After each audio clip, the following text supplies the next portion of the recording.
Hey guys, welcome back to another episode of the Dropping Down from the Rafters podcast here on Toned In Entertainment. Today, my guest, he is the one, he is the only, he is the one, Jason Esquire. Mr. Esquire, how are you doing this evening? Tony, it is fantastic to be invited to join you here on the Dropping Down from the Rafters podcast. I am fantastic. How are you, my man? I'm doing great, man. I made a little extra money this week at a show, which of course the fans will get to see, when they tune into the 1FW Instagram and social media. So they'll get to see that. But yeah, I did make a little extra money this week, added to my savings account. So definitely doing fantastic. Perfect. Glad to hear that the bank account is heading in the direction you need it to, if you catch my drift. Absolutely. Now, before we even started, we have a few people in here. Chris B says, "Oh boy, here we go." What does that mean? It could mean he's excited, obviously. Ref Adam from Bama says, "Who's this nobody on the show tonight? Come on, Ref, come on." And then he says, "It's good to see you brought a Make-A-Wish kid on the show. What the heck's going on here?" Ref Adam, you should not talk about our illustrious host, Tony Miller, like this. He is toned in entertainment. He is not a nobody. Don't do that again. Thank you for having my back, Esquire. So it's been of course, Cherry Bombs, Big Tippers. She knows all about Il Cartello Grillo. She knows where the money's at. It's definitely the Big Tippers. Wow. Love it. What can I say, man? You work hard. It's great to be appreciated, and I do appreciate you four gentlemen. That's for sure. Yes, and be on the lookout. Esquire tips are coming out very soon as well. All right, we love it. Now, it's been about a year now since we first met, and I'm going to actually play our very first promo that we did together. Oh, my goodness. We did here. And it's with Satnam Singh. Of course, this is a backstage at Turnbuckle Championship Wrestling with the one, Jason Esquire and Satnam Singh. Ladies and gentlemen, I told you that I was building the biggest and baddest collective of professional wrestling talent in the world today. Hey, shut up. Get out of here. Yeah, Satnam, come on, get out of here. March 7th, you and me, I'm going to kill you, man. Yeah. So when you came in, of course, it was we were doing Turnbuckle Championship Wrestling at the time, and you came in as a manager. So let's get to that point, how it all began. Because I remember meeting you for the very first time that particular night, which I think was like around February, March-ish last year. I believe so, yeah. Oh, well, let's see. That was the goal from the start. I've had several careers throughout my life, and I've been fortunate enough to be successful in every single one of them.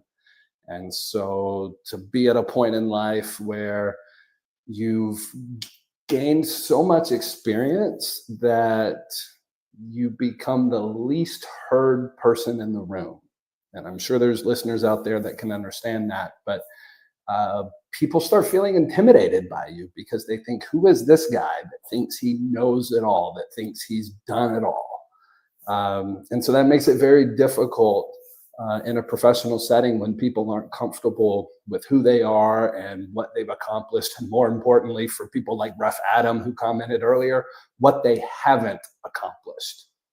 And someone like me, I know what I've accomplished. I'm confident in my resume. And so I decided I was at a point in life where I wouldn't say it's taking a gamble. That's what other wrestlers who haven't accomplished anything in their life are doing when they become wrestlers. They're taking a gamble because they don't have anything to fall back on.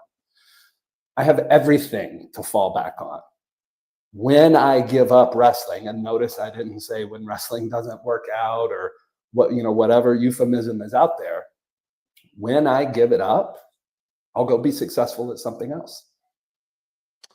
I know we had a conversation last week, and you essentially told me that this is your 100%. You are completely all in on professional wrestling right now in your life.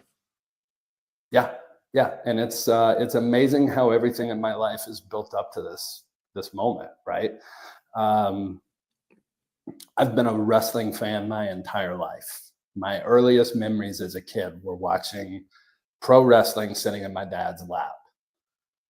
He was also the guy who when we were out in public or friends would come over, I would say, "Oh, my dad and I are going to watch wrestling tonight." And he would say, "Well, I don't watch that fake stuff." Blah, blah, blah, blah, blah. So it gave me a complex, just like it would any kid. Well, if your dad's not going to admit to it, then why would you? Um, so all through the 80s and 90s, I was the closet wrestling fan kid.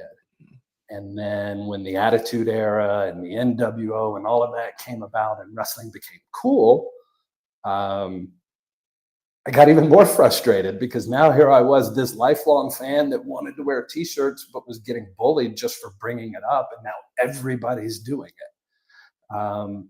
But thankfully, as many families did, my family and I bonded during the Attitude Era over wrestling. My dad overcame his complex, and we had a lot of great memories. My very first show was in Huntsville, Alabama, at the Von Braun Civic Center, and a very cool flex when Sting went on his retirement tour leading up to what was it? I think it was Revolution last year. His last appearance before the pay-per-view was in Von Braun in Huntsville. And he mentioned that show in his speech to the crowd as the last time he was there. And I was like, man, that was my very first show. So wrestling has always had that special place in my life. And then when my dad passed in 2018, it was the last thing he and I got to do together.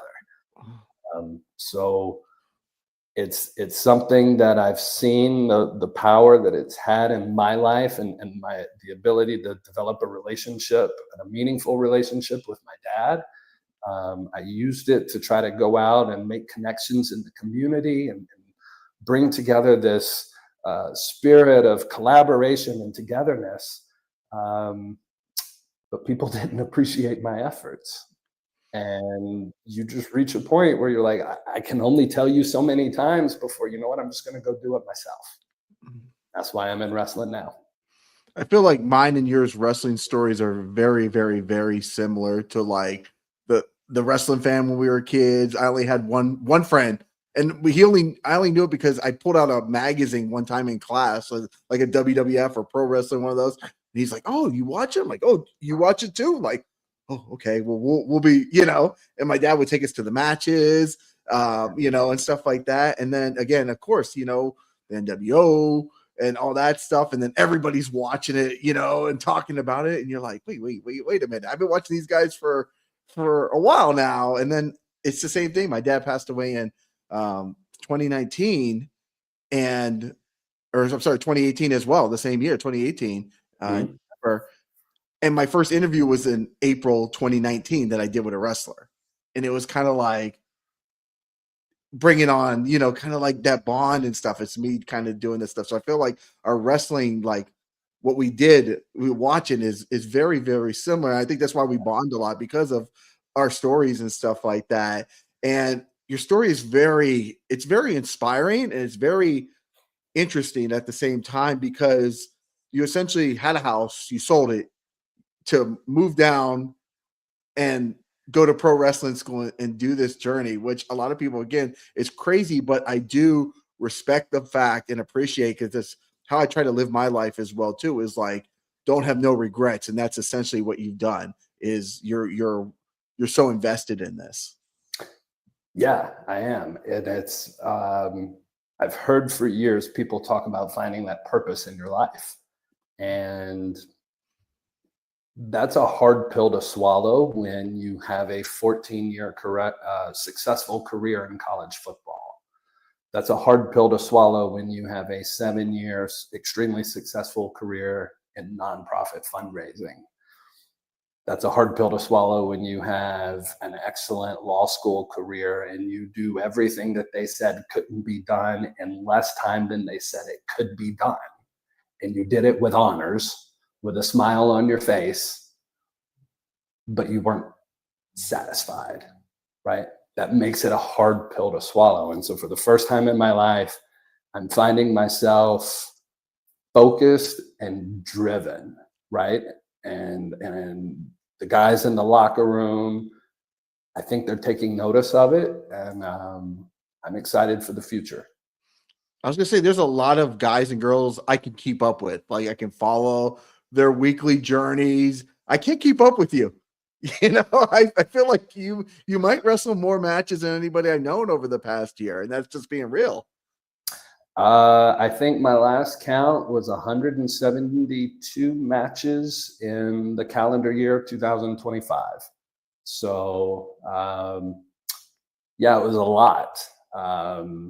I finished camp. For those that don't know, I finished camp 14 at the Nightmare Factory last June, I believe. I think it was the end of June.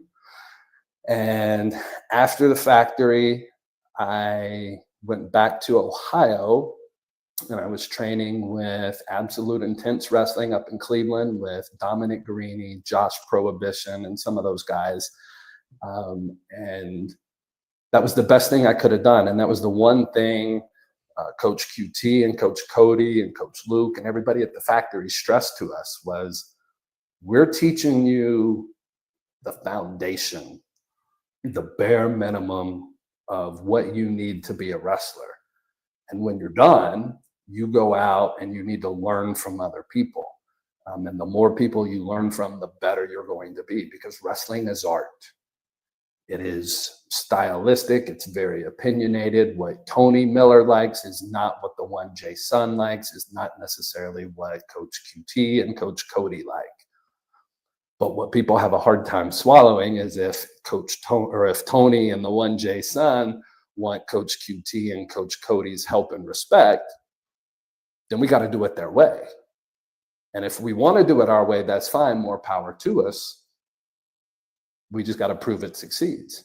And people aren't comfortable with that. People want to have their cake and eat it too. And I think that's where guys like you, me, our coaches, the people we hang around with, they're different like us. Let me bring up that picture from your camp here. Yeah. And I noticed some familiar faces that we see, specifically at 1FW. Holden Glass and Kieran Gray are in that picture as well too. So those guys are regulars at One Fall, and they're also wrestling around at different places too. What were your thoughts the first day that you went into that training camp? What have I done? I mean, it has to be intimidating with the caliber of coaches that you got. These guys are the real deal. Yeah. And that's why people go to the Nightmare Factory, is because they probably get the best training. I can't speak for any schools, but from what I hear, they probably get the best training in all of Georgia. It's, I can't speak to what any other school provides or doesn't provide. I know what the places that I've trained and learned from, and I can tell you the beginner camp at the Nightmare Factory is exactly what I expected and what I think was appropriate for what you were paying for and what you were getting out of the 12 weeks, right? I still have my text messages with Coach QT from the day I sent my application. And, one day I might get his permission to share that with the world, but they were very upfront and honest. And I could tell that right away. And I was very appreciative that he laid it out all on the line and said, this is what to expect. If you are thinking X, Y, and Z, get that out of your head. And it's a decision. It's your choice to make. We'd love to have you. And I'm glad I trusted my gut and went through it, because those are the type of people that you want to have in your corner, right? People that are proven in the business. They know what they're capable of doing. They're great teachers. And if you do things with good intentions and the right way, you'll be rewarded. It's crazy because, I just moved to Georgia myself about a year ago as well too, from Florida. And I've been able to interview some of the graduates at the Nightmare Factory. And at the first class that I interviewed, one of your fellow Il Cartello Grillo guys was graduating, and Hayden Seal. And I was watching. Yeah, I know. That was only like 8 months ago, something like that. And I was watching you guys in the ring last Friday at 1FW. And I even went up to him after the show, and I'm like, man, like I can see how much better you've gotten in 6 to 8 months that he's been wrestling now. And it really is a testament to the training and to the reps that he's getting in on a regular basis. I feel like a lot of people I see come out of the Nightmare Factory go from like, here to here, like very quickly, where maybe around the country, sometimes you don't see that progression for 5 years or so. No, I'm not sure what all I can and can't say about what the factory does. Right. I will say, and I think they would feel comfortable with me saying, right, they're very direct about, what you're learning and what you can do at the end of the 12 weeks. When you listen to what the coaches tell you and you follow it, like they gave me the blueprint and I followed it word for word. They said, when you're done here, go work as many matches as you can. Doesn't matter the promotion. It doesn't matter the pay. I can tell you in my 172 matches, I was paid in less than 20 of them, which means I have a lot of calluses from handshakes, and I've eaten more than my fair share of hot dogs. I've put several thousand miles on my car. Over 50,000 this calendar year alone. It's a grind. You've got to want the business. And nobody's gonna jump in your DMs or send you an email because you have a cool picture or a funny promo. Because except for me, we're all a dime. I don't want to say we. You all are a dime a dozen. Right? I'm the unique one of the bunch. And that's why, because I did what I was told, I followed the directions, and now I'm reaping the benefits of those, the fruits of my labor. And I can sit and I can watch everybody else who were told the same instructions and they're not following them directly. And the results are clear as day to me. I was going to say, and they're not.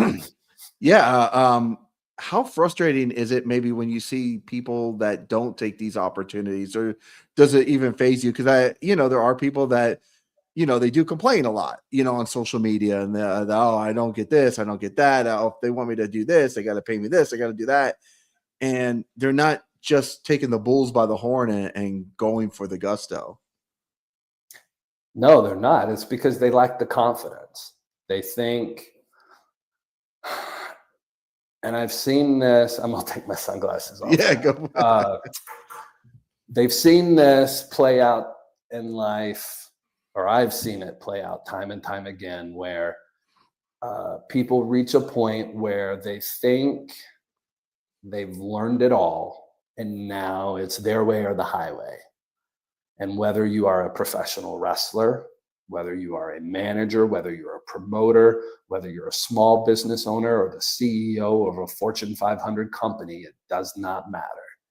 If you're not willing to listen, adapt, change, but also follow directions when needed and know when to do either or, you're going to eventually fail. You can put on a podcast and go live with very little production value. And you can hope that your content and your voice and your guests, if you have them, are entertaining enough to eventually get you enough followers that you start monetizing content. Or you can be a professional like Tony Miller, and you can have all of the nice things and you can present yourself in a professional, classy way. Look at me. Look at other podcasts pro wrestlers do. Who does a podcast in their office? Who has their law degree, their master's degree? Who's got pictures with Ric Flair and Tony Storm? Nobody but one Jay Sutton, right? You're branded in the background. We can see your light, right? And even though I'm sitting here and I'm talking about this right now, and people know that I've been in the business for less than 2 years, they're still going to let what we're saying go in one ear and out the other. And at the end of the day, I've learned to not care, because it means more money and more opportunities for me. You said, obviously less than 2 years in the business, and you did make a post about 2 weeks ago, that less than a year of wrestling, and you've already made your television debut as well, too. Who would have thought? I woke up December 25th, 2025, and was able to say the following sentence. The one J-Son Esquire just appeared on an internationally televised wrestling broadcast. That's fact. Yeah, it's wild. It is wild. Having these great opportunities has just definitely been a blessing. And one of those opportunities has been for you the formation of your family, so to speak, Il Cartello Grillo. So can you give us a little details about how you gentlemen came together? Oh, Tony, that's some of the family business that I don't know, if Mr. 25, the big cannoli, is willing to share with the world. But what I will say is under his tutelage and leadership, along with a handful of knowledgeable and influential others in the business, a decision was made to take 3 of the rising stars in the industry and pair them with someone who's a proven commodity and who can learn from one of the rising stars in the business himself, Rosario Grillo. And that's what we're doing. And we've made our statement at One Fall loud and clear. We are not going to be messed with. And anybody that tries to step up to us, going to wind up swimming with the fishes. Even Jack Jameson learned he has to pay up too. Nobody's immune. We're coming up on the end of that 1 week, buddy. So pay up or. Woo. We have a few comments here. We'll backtrack a little bit. Ref Adam says it's good to hear Esquire's promos haven't gotten any better since his first promo. Wow. How can it not be better than that? Come on. Yeah, I mean, if your very first promo in professional wrestling is with Satnam Singh, I guess that is a horrible, horrible way to be introduced to the business. And when you're somebody like Ref Adam, this guy he tried to be a pro wrestler a long time ago, and it took him way too long to give it up and quit and move on to becoming a referee. And he's been trying to come to One Fall for years, and nobody will have him. So if this is how he can get on and get some attention, more power to him. It's crazy that I know for a fact on Instagram it has over 100,000 views, and just that for your very first promo being with 1 in a billion Satnam Singh. Yeah, and the best part about it, Satnam never gave me a residual check from that. Go figure. Go figure, right? Yeah. Neither one of us got residuals from that one. No, yeah. We took it all. I'll let you go collect it from him. How about that? No, thank you. Don't tell me owes us. Cherry Bomb says El Bambino, which of course we know, who she's talking about there. I heard El Bambino might have had a birthday the other day in Washington. Oh, yeah, because even Chris said who had a birthday Friday. Oh, great timing with that. Great timing. Happy birthday, El Bambino. Ref Adam says Hayden is an amazing wrestler, much better than Esquire. The ref has it out for you here, Esquire. I think so. Once again, right. If we're going to take the advice of someone who never was a wrestler, was never a good wrestler, and listen to their opinions on what is and isn't good wrestling, we got bigger fish to fry. You know what I mean? Cherry Bombs brought in this comment, but I know it was kind of during the Il Cartello Grillo says, I'd love to see you in the ring and on the microphone.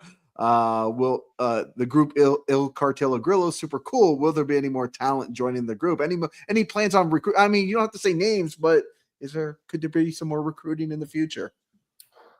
I think that's something that we're going to have to take under the advisement. Rosario and I, we've got a good relationship in terms of he knows what he wants, and I know how to make it happen. And so I'll never say never. I do know February 28th, LaGrange, Georgia. Rumor is there might be a big name coming into One Fall Wrestling that day. Maybe a little. He might even be right here on this picture. Little Arn Anderson, right? Well, that's March. That's March 21st. That's March. Yeah, we got March 21st. We've got Double A coming to 1FW.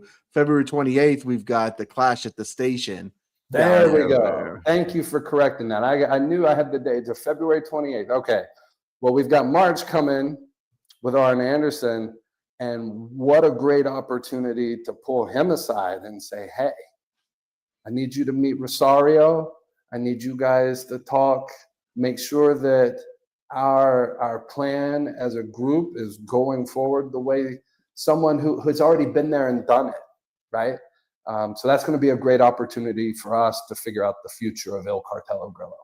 What's good is he's a great person to learn from, because look at the factions over the years, and some just grew too big, some got out of control, some you didn't know who was part.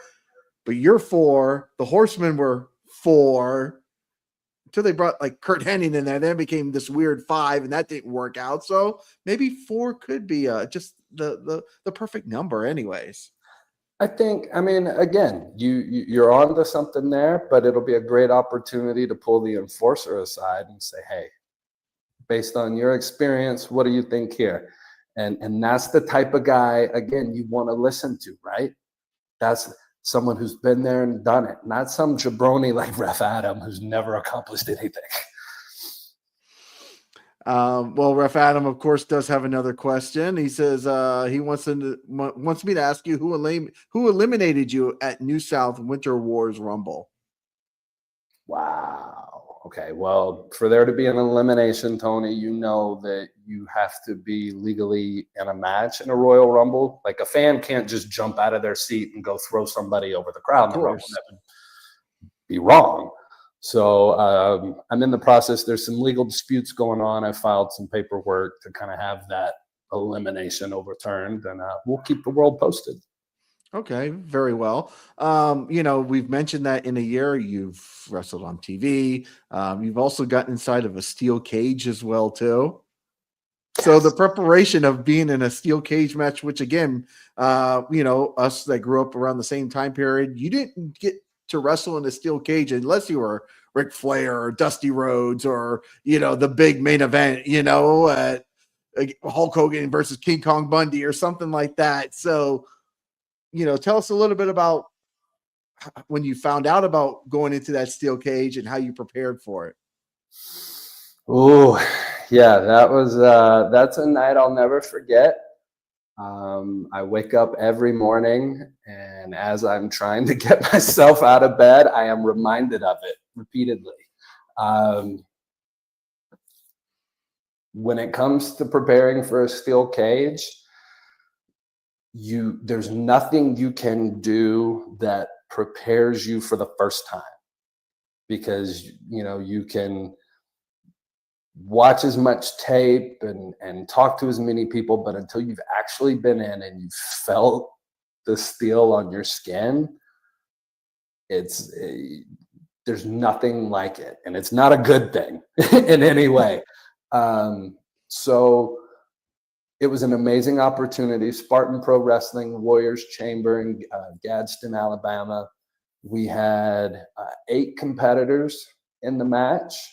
It was, kind of a elimination chamber style. We had 2 competitors start, and then every couple of minutes, another competitor would join. And once all 8 competitors were in the ring, the last man standing was the winner. Didn't go my way, but hey, that's to be in a steel cage match less than 2 years in a business and to still be standing today is something I never thought I'd be able to say. And my time's coming. Don't worry about that. Now, you wrestle in 3, 4, I know you said sometimes 5 matches a week. How do you keep from the bumps, the bruises, the sorenesses from keeping you out of action? I mean, I know you're a youthful 21 years old, Clearly. obviously, but like, so you got youth on your side. So, but what's some of the things that you do to keep yourself up and running on a weekly basis? Body by a go-go, baby. That's exactly what it is. For those that don't know, Olympic medalist, former boxer turned professional wrestler Anthony Agogo has taken the 1J son under his wing and turned this former marshmallow of a man into 217.3 pounds of twisted steel and legal appeal, right? And so now when I take my shirt off, the people in Watkinsville roar. The people in McDonough say they want more.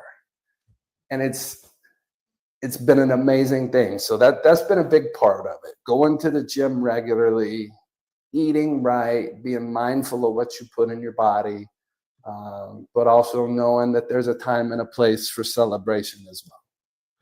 What's been the best, I guess, advice that Agogo has been able to give you?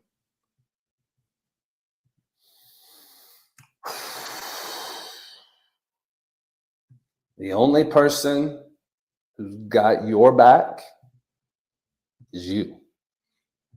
You can't count on anybody else. You can't count on your mom. You can't count on your dad, your brothers, sisters, your best friend, your spouse, you name it. I'm not saying they won't be there for you, but there are instances where you count on them and they can and likely will fail. And so to be safe, the only person you can rely on is you.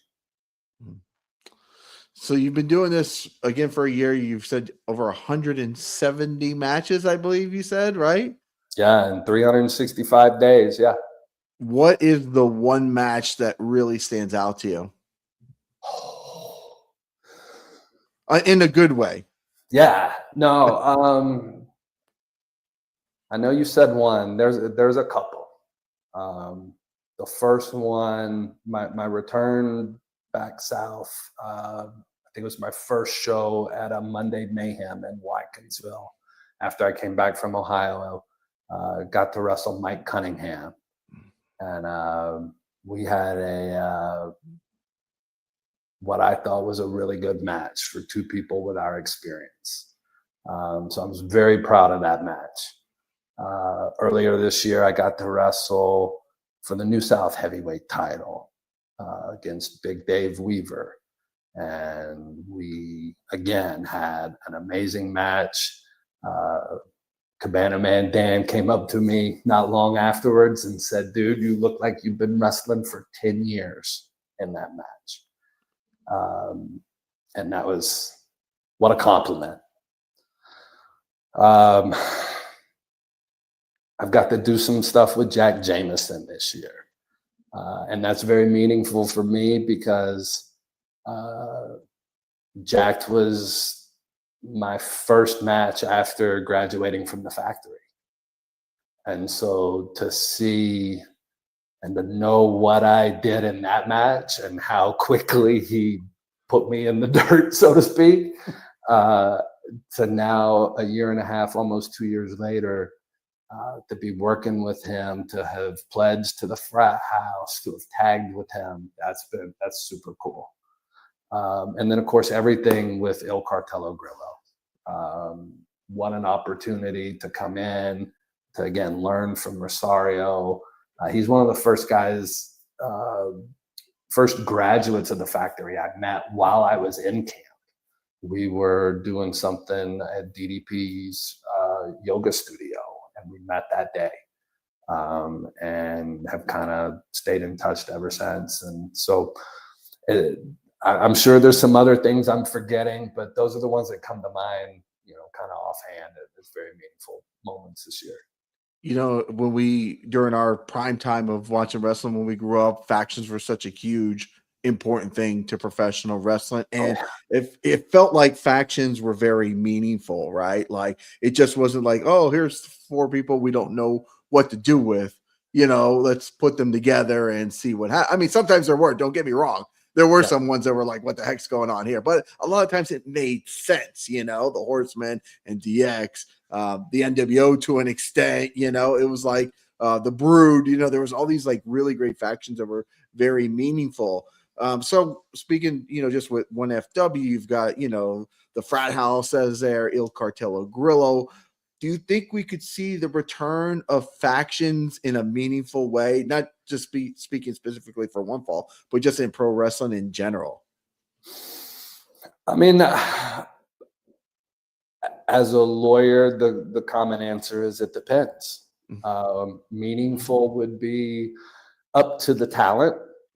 Are they willing to come together as a unit and sacrifice their personal and what they thought were professional goals for the betterment of one goal or one group, right? We can't all be One Fall heavyweight champion. We can't all be breakout champion. So we've got to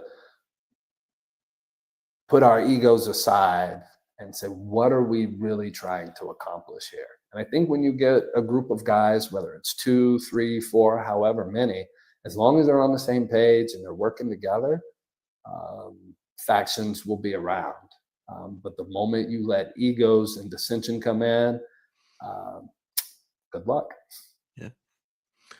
Now, one of those companies that you do wrestle for quite often, I haven't been to one of the shows. It's definitely on my list to go check out, and that's Nerd U. And Yes. March 7th, Doomsday has come. Can you explain to me what Doomsday has come? What this flyer is all about? What is going on over there at Nerd U?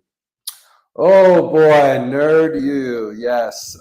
Let's just add another accomplishment to the resume. In under 2 years, I am now Chief Executive Officer of Nerd U Championship Wrestling. Yes, everybody, I'll take a moment. You can applaud. It's okay. Yep, thank you. Wow, where do I begin with that? So, thank you. Right, better late than never. There we go. Hey, the audience was, it's Wednesday night. You know what that means, Yeah, that's right. So, what was our question? Now I got sidetracked. Oh, Nerd U, what's going Nerd on there? U. What's Doomsday all about there? Doomsday. So now that I'm You got too CEO, excited about the applause there, Esquire. I know it. So the former CEO of Nerd U Championship Wrestling, Matt Westlake. Matt and I go way back to my time at the Nightmare Factory. He was doing some ring announcing for us. He's, went on and had this Nerd U company. And I came in one day and decided, hey, this is a great opportunity for me to get a rep. And I kind of noticed the way he was running things, and I didn't really agree with it. And so one day we were kind of back and forth in a meeting, and he asked me to put together this contractual agreement for a match that was coming up with Jamie Holmes, the Georgia Grizzly, our new heavyweight champion, by the way. Shout out, Jamie. And I was able to finagle some language into that agreement. And Mr. Westlake broke the terms of that agreement, and clearly he didn't read it, because if he had, he would have known he could never put his hands on the Georgia Grizzly, Jamie Holmes, and he did. And as a result, we can't trust a man in a leadership position to go put his hand on his employees. So now I'm in charge. And the first step was this past weekend. Jamie was able to capture the Nerd U Heavyweight Championship from Chris Del Rey in a Grizzly Experience match. Everyone in attendance said it was an amazing main event. Kudos to myself for booking it.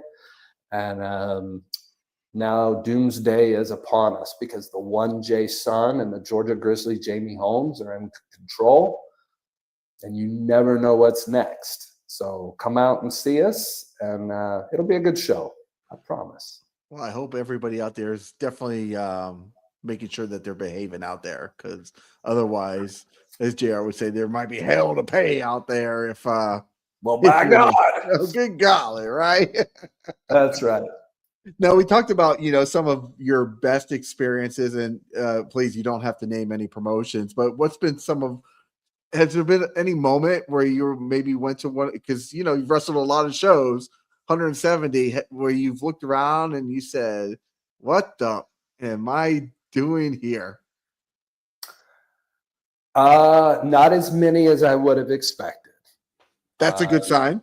Yes. So I've heard stories, and I will say that when you took the path that I take, one of the fortunate outcomes of it is you get to bypass some of that, right? And it's just the nature of the way the business works. When you come through the Nightmare Factory, you're already meeting people and getting connections that are working at established promotions that do it the right way.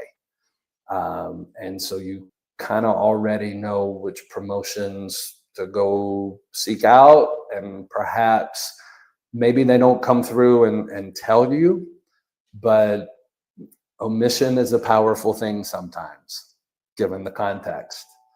And not everybody knows that.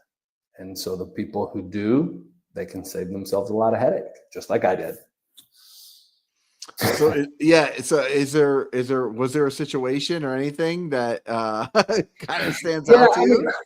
There's drama. There's unnecessary drama. I will say, if I'm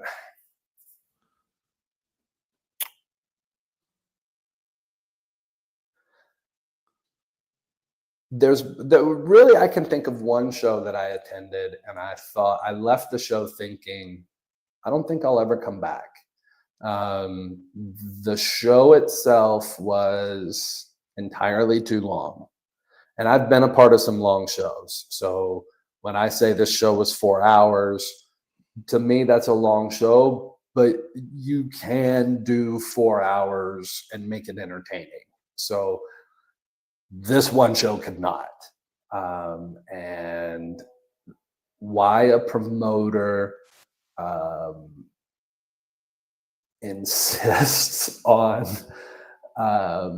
not reading the room and the market for their product. One FW, I think, is a leader in the industry right now in terms of understanding their market and their product. And I think Scott Barnett is a genius in that regard. And I want to talk more about that later. But when you put the show on because you think that's what you like, or that's the type of wrestling you like, you are limiting your audience and your market to only people who like what you like, which means you're excluding everybody else.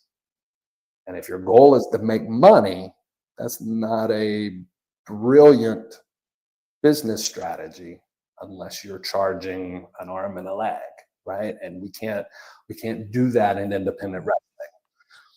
So you got to make choices, and it's not always about ticket value.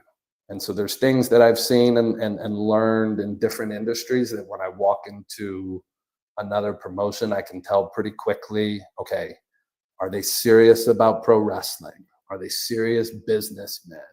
Or are they doing this as a hobby and, for lack of a better word, because they're a pro wrestling mark? And the last two are typically where I see the bad experiences developing, because it's not about the business. It's about something personal to whoever's running it. You said about being a businessman, and you mentioned earlier that you've only been paid for that you've only got paid about 20 shows, which some people might be shocked by that, but it's kind of the world of independent wrestling. But you are out there after these shows, marketing yourself and selling your merchandise and doing stuff. So that I have to applaud you for as well, because there's people that don't take these opportunities to try to make some money and to pay for the expenses just to try to stay even. So, like, when people come to the shows and they see you, what kind of stuff do you have at your booth? So we've got t-shirts, we've got necklaces, we've got photographs that will autograph. I'm trying to come up with other unique things as well. I recently went through some of my personal wrestling collection, and I'm trying to showcase some of those collectibles to people. I've also got to a point now where I'm finding some in-ring gear has some value to it. I've had some fans reach out and say, hey, we'd love to have like a t-shirt you wore in the ring or something like that, right? And so I'm seeing some opportunities there. I'm always open to more feedback on if a fan's interested in something. It's very hard when you have the personality that I do in professional wrestling to sell merch. But I've been very fortunate to have a little bit of success with it, especially carrying the personality that I have. So I was going to say a lot of time, or at certain promotions, sometimes they don't have the guys that are booed necessarily, or not necessarily cheered, I should say, or can go out there and sell merchandise as well too. But you're able to pull that off. I guess it must be the lingo in those contracts and that legal contract work that you do write up. Absolutely. There's definitely some negotiation that goes on, right? I understand the value that I bring when I can sit down in a room in front of people who've been in the business their entire life and have achieved things that I could only dream of achieving in this business. And I can look those people in the face and say, you're doing this wrong and this is how you need to do it better. That takes a lot of cojones, right? Let's just call, but I have that confidence because I know what I've done. Now, I also know what I haven't done and what I can't sit across from them and say.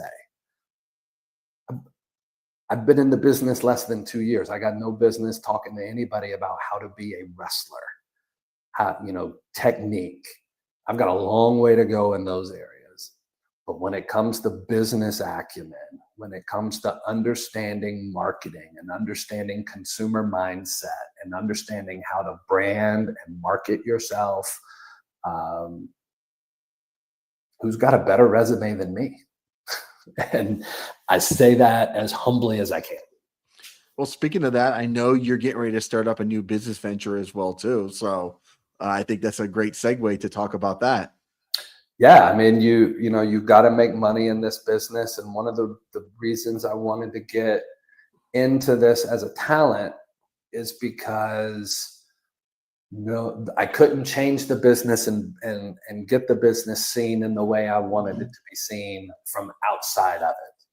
That was the challenge I was facing. I was trying to draw eyes on the pro wrestling business. I tried to do a social media challenge once. I went to the Royal Rumble and had ringside tickets with this big sign, and production being what it was, the seats got moved and we lost our camera view, right? And so I finally just said, hey, I've got all this passion and desire to do something in the business. I promoted 2 shows. I had Arn Anderson come in for one in Wadsworth, Ohio, Rumble on Main Street. Akron Beacon Journal, one of the biggest papers in Ohio, did an article on our event, right? And I was the one that helped to get that article written. I was very proud of that. And so I've done a lot in the business, and I want to see other people look at the business of pro wrestling the way I do. It's a community builder. It's a way for families to connect. I learned right from wrong from pro wrestling, right? You have good guys and you have bad guys. And as someone who grew up a huge Bret Hart fan, a lot of my personal values were likely instilled through him and Hulk Hogan and some of these guys. So the strength that I bring to the business now is I can walk into rooms that most promoters can't walk into. And I've got credibility because I got a law degree. I've got a sport administrative degree. I've got a resume 3 pages long and a reference list that has some of the most impressive names in college football, marketing, fundraising, sales, and law that you could imagine. Like my bar exam study partner is a lawyer at NASA. That's a flex when you think about that type of organization. That's a big deal. You just don't get in there, going to community college. Yeah. No, right? And so what I want promoters to see is I can help them achieve their goals. I can help them grow their revenue. I can help them reach people that have never been reached before. And the proof is in the pudding. All you got to do is look at my social media numbers, which I'll be happy to share with any promoter.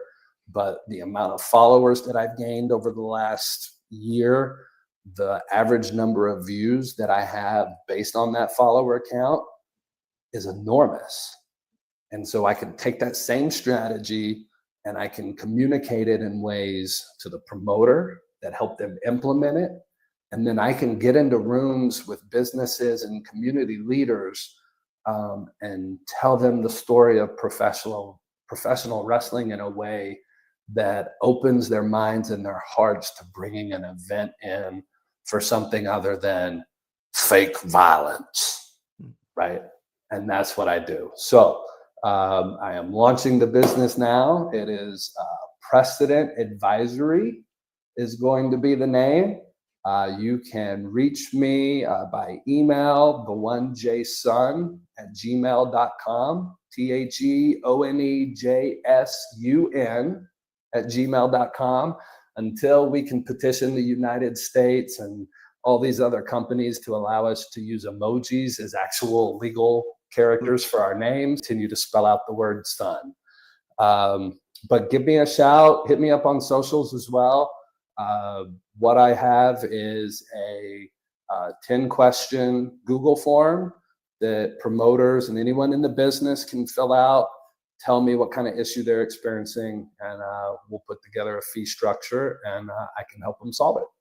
Very cool. Very cool. The one tip that I always give somebody that, I've been doing this for 6 years now, and not in the same capacity, but more on the marketing side and the promotional side of stuff. And they say, kind of like, what should I do? And I always like, number one, you're your own brand, like it kind of blows my mind. And you're very good at this, at promoting everything that you do, from your match footage to making sure that you get match footage, even if you're at a venue that may not have match footage that night, to the flyers, to the interviews, to cutting promos. You're always posting about what you're doing. And when I was doing more of the journalistic side, last year I made the transition into more of a correspondent, but I would look up people when they would come to shows and I'd be like, oh, who is this person? And I'm like, oh, I can't even find them on Instagram, or they have 3 posts, or, but when I see somebody that has daily posts or weekly posts and a body of work that you can see, you're 99% more likely to reach out to that person to take opportunities with them. So that's always been like my biggest piece of advice, is just be your own brand. And you're getting yourself beat up every week. You're traveling 50,000 miles in a year. Like, why aren't you promoting yourself? That's my, like, one thing that kind of just blows my mind that I see often. Yeah, it's, I don't know if the lazy way to say it is it's a lack of confidence.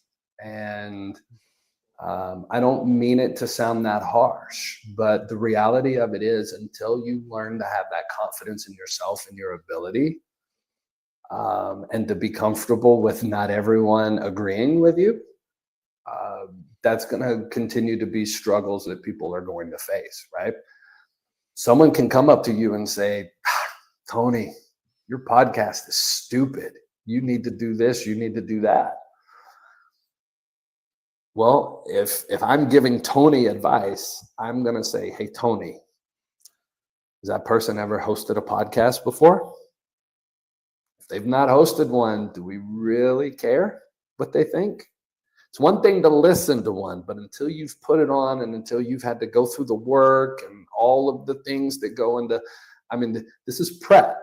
You don't just hit power, the lights come on, we talk for an hour and go home, right? There's work involved. And that's the thing that people don't like to do. But people like you and me, when we put forth that effort, we reap the results. Absolutely. Yeah. And especially like in this world of 10-second clips, to me, there's almost like no excuse, like if it's just your finishing move or it's just, off the top your body press or whatever it is, it's like you can do so much now.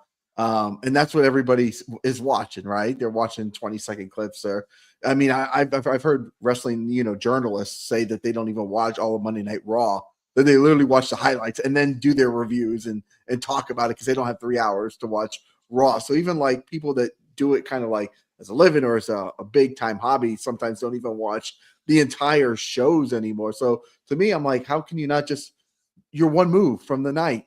Boom, you hit it, you post it, boom, you've got content. To me, it's simple, and to me, I just don't understand it. Yeah. Well, I mean, you even said it yourself, right? My one move, and you post it. And that's a hard pill for a lot of independent wrestlers to swallow, right? Because one move means less time you get to see me because I'm not posting 2 or I'm not posting 3. And until you can understand why 1 is better than 3, generally speaking, and instead of having 3 moves that you're trying to put together in a sequence because it looks cool, why don't you come up with 1 move and get that over, right? The first time I did my suplex, nothing. People looked at me like I was an idiot. The 8th time I did it, nothing. They looked at me like I was an idiot. Now, I'm one of the only wrestlers in the country, if not the world, that gets a pop off a standard suplex. Not a fisherman's, Right. not a stalling, not a German, a traditional boring suplex. And if you don't know what I'm talking about, it's a lawyer's favorite move, everybody. Suplex. Right? It takes a while for some people to get it, though. Yeah. The number of fans that have come up to me over the last few months and go, you know how many times I've seen you do that move and now I finally get it? The suplex is the lawyer's favorite move. Yes. That's what I enjoy, though. Yeah. Yeah. You said you wanted to give a little praise, and I'll go ahead and let you do that. About the fluidity of, how smooth things can run at shows. Yeah, I mean, Scott Barnett, what a promoter this guy is. To go out and see how he travels North Georgia and spreads the word about One Fall Wrestling and helps get these venues lined up. All the storytelling, all the booking in the world it's meaningful. I don't mean to diminish that in any way, but if you ain't got a building to put the ring in and a place to sell tickets, then the stories mean nothing. And so to be able to see how Scott and QT have come together and partnered with One Fall the way that they do, has really shown me, right, what I see is the right way to run a wrestling company. And I understand that not everybody has the resources and the network per se, but there's still a lot that can be learned from what they're doing. The length of their shows, the amount of social media that they do, the quality of the social media, getting involved with people like yourself, right? Rising tide lifts all ships. If you don't know what that means, we don't want to explain it to you. Go Google it. But if we're all in it for the right reasons and we're all doing it the right way, we can all benefit. there's no cap on the number of pro wrestling fans we can have. One of the great things, I want to plug Richard Holiday for this. I took a seminar of his, and he said, I said Richard Holiday. It could have been Cheeseburger because I did two of them. I did them in the same day. So I'll have to go back and look, but it's either Cheeseburger or Richard Holiday. Either way, it was wrestling is for everybody, but wrestling's for anybody. It's not for everybody. Mm. That's the way it was. Yeah. Anybody can be a fan of pro wrestling and enjoy it. They can be a pro wrestler even. Anybody can be a pro wrestler. But not everybody can, because not everybody has the heart and the passion. And the same way for the talent, right? Or anything else in the business. Anyone can be a promoter, but not everybody can. And so just having that good intent, doing things the right way. Shout out to Scott and QT for the example that they set. And they're not the only ones. I don't want to just, be putting them over, but I've only been able to work with a handful of companies. And Nerd U is great. Action does great. TWE, New South, Spartan, Rocket City. These are all places that I've been and I've learned a lot from, and think a lot of them. So, yeah, it's crazy because where I came from down in Florida, like CCW has the most shows down there, probably 6 shows a month or so. And I didn't think when I came up here that at the time it wasn't. I was like, there's no other company that can run 6 shows a month. Like, that's just not doable in the year 2025. And when I look at my calendar, there's, I believe, 7 1FW shows in January alone, along with already huge plans for February and March already being booked out. And it's kind of crazy to see that, that it can be done, but it just takes so much work from everybody's side. And like you said, like, if everybody's not all in it, then it just doesn't work. And, it's great to see that, you guys and girls have places that continuously you can get high quality matches week after week, sometimes 3 times a week, and it's definitely, I think, is helping everybody. I've seen so many people improve. Mike Cunningham is one guy. When I first came, I saw Mike wrestle, and I've seen his growth in the past year is just, WWID, but he's gotten so good in that year. And I think it has a lot to do with the amount of reps that everybody is getting now. Oh, 1,000%. And I think if Mike were listening, he would probably comment right now and say that our match back in January was a big catalyst for him, right?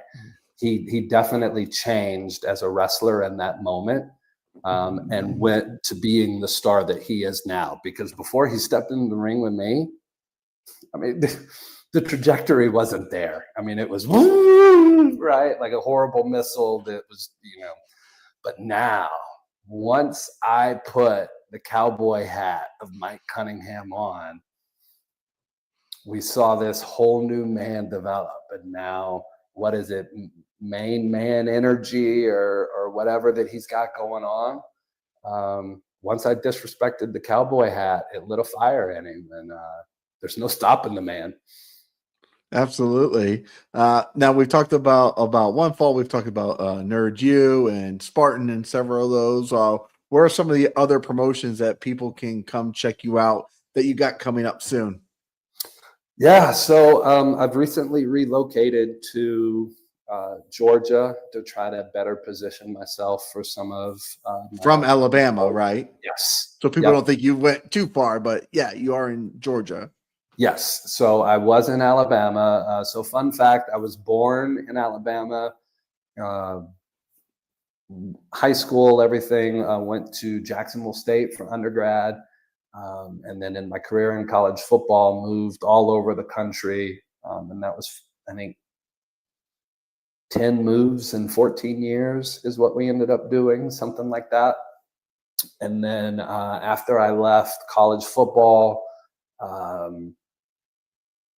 law, and then went to wrestling school, And after wrestling school, went back to Ohio, which is kind of where I had settled, and decided, hey, the opportunities are better in the South. There's more opportunities for wrestling.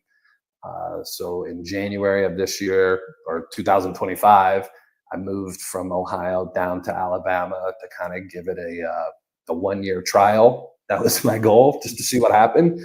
And I was glad I did. And so now, like you said, I'm going all in. It's 120%, whatever big I'm number. sorry, I did say 100% earlier, and I apologize for that. No, but it's all in, and I hope to start traveling more this year. I'd like to get out to Texas, California, New York. I'd like to go back to Ohio. Absolute Intense Wrestling would be a place I'd like to return to. And then, going forward, I know I'll be doing some appearances with TWE, with One Fall, with New South. Hopefully, some opportunities coming down the way that I can give more information on when they're available. But we're in discussions now, and the phone lines are always open. There we go. Before we end, I'm such a huge pop culture nerd on top of this. So I thought maybe we could do a couple rapid fire pop culture questions to get to know the one Jason Esquire a little bit better. Okay. Okay. So your favorite TV show to binge? Ooh. House of Cards. Oh, okay. All right. Your favorite album of all time? The Aerosmith Big Ones. Oh, okay. Like the greatest hits or whatever they had. Yeah. Okay. It was fun. Great. Yeah. Fun fact. My wife and I were just in North Carolina 2 weeks ago. My sister took us to a record store, and they have cassettes as well. We said, we told her, pick out one album for us to listen to that you would recommend, because we grew up listening to our own music. And she did pick out an Aerosmith album as well, too. I think it was Toy Soldiers. I think it is. The tape. We were actually listening to it today as well at lunch on cassette in our tape player as well, too. So we're having a little fun. But Aerosmith, that's a really cool choice. Get their greatest hits in there. Your favorite movie of all time? Few Good Men. Oh, okay. Can't Handle the Truth.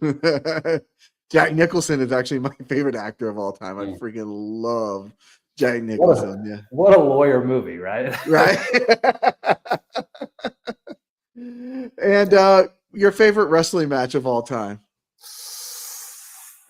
Ooh, tough one.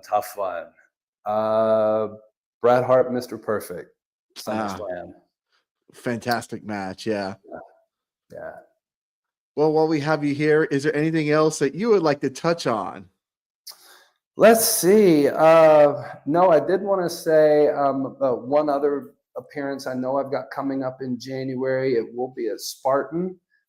Supposedly Tommy Dreamer might be coming into town and either needs legal advice or has a bone to pick with lawyers. Haven't really found out the details yet, but we're trying to see. I think he's got a beef with me, though, it sounds like. Goodness, I think our universes are so connected, Esquire, because literally my guest this past Sunday just was involved in a match with Tommy Dreamer as well, too. Yeah. What a mind-blowing thing to be 2 years in the business, to know I've got an opportunity with Tommy Dreamer. First, promo with you was Satnam Singh. Right. I've got to work Hornswoggle before. It's been an amazing opportunity. It's been amazing, 18 months, whatever it's been in the business. I'm excited for the future. I know El Cartelo Grillo, we've got a big year planned. We got Summer Stage this year as well. You never know what's going to happen at that huge event. Second one. So make sure you get your tickets, onefwlive.com for all those events. Follow me on socials, the one Jason Esquire. I'm always sharing the posters from the shows I'll be at. And then, of course, my man Tony. Round of applause, amazing host, fantastic production, and if I might add, great judge of guest interviewers. That's what it's all about, you know. And then for us here on Tone Entertainment, you can also look for my latest interview with the one Jason Esquire and Hayden Seal dropping soon. That'll be firstly broadcast on the 1FW Instagram. As for me, we've got a very, very busy couple of weeks as well, too. This Friday, I will be at 1FW out in Gainesville. Next Wednesday, I'll be back here on the podcast. Corinne Joy will be joining me Wednesday night at 7 p.m. And then next Saturday, we head to Nashville. Kind of a homecoming for me. CCW. I haven't done a CCW show since I left Miami. I'm super excited. They're running Saturday nights in Nashville. Heading up there next Saturday. And then January 23rd, Friday, January 23rd, I'll be at Action Wrestling. And then Thursday, February 5th. Yes. He's known, he comes out with a pogo stick. Milo will be joining. Julie Cutler will be coming back as my co-host for that evening. So we have that podcast lined up. Plus, you know, it just doesn't stop. March 21st, Arn Anderson comes to 1FW. And February 28th, Clash at the Station. Of course, Jeff Jarrett, he called me Slapnuts last time I saw him. I can't wait to see him again. Jay Lethal, Harley Cameron, QT Marshall, all announced for that show. So it's definitely going to be an awesome one. That's for sure. And yes, don't wait on those center stage tickets whenever they go on sale. The no date has been announced yet, but they did sell out last year. And a lot of people were very upset because it wasn't like a house show where you could just show up the day of and come in. There's certain amount of tickets for an arena, and when they're gone, they're gone. So you have to get your tickets. And of course, the surprises last year, Darby Allin coming out from nowhere. I mean, nobody expected that. Harley Cameron, MJF in the ring as well too, doing some promo stuff. It was just an incredible night. Brody King as well too. Like, just lots of surprises. So I'm sure it's going to be a great show again this year. Well, Mr. Oh wait, what do you got there? Real quick, I had a text message from the big cannoli Rosario Grillo. Yes. He said to tell you hello. Check your phone. Maybe you know what that means. Oh yeah, it came in. Yeah, he took care of it. Yeah. Oh, and because we went over an hour and a bonus added to it as well too. Yes. And then real quick as well, I meant to include earlier. I've been so busy, I forget all of these companies. I will be appearing at GPW, Georgia Premier Wrestling, on January 17th. The Georgia Grizzly, Jamie Holmes, and myself will be competing for the GPW Tag Team Championships. I know whoever they are, it doesn't matter. The belts are coming home with Jason and the Georgia Grizzly, Jamie Holmes. Wow, gold in the future. More gold in the future. More gold. We'll put the belt right here. What do you think? I like it. It right there. Yeah, perfect place. Well, Mr. Esquire, thank you so much. Again, thank you for the tip. I do appreciate it. It's what I do this for, is for the money. Obviously, that's why I'm involved in independent wrestling. It's for the big money that I receive from all the tips that I get. That's right. You know? When you got that multi-million-dollar contract right now, you know what I mean? I mean, come on now, the wealth, my man. Come on now. Well, I do appreciate you, and I do appreciate everybody. There we go. Cherry Bombs even says, bring the money. You know how we roll. Well, Mr. Esquire, it was a pleasure having you on, and I can't wait to see you at a future show as well too. Thank you, Tony, and everyone follow us on socials. See you soon. And thank you guys for everybody who watched this live and who watched this later on demand. And guys, if you haven't already, make sure you hit that red subscribe button so you can stay tuned in here to Toned In Entertainment for future videos. Subscribe to the channel. Do it. Go now. Do it now.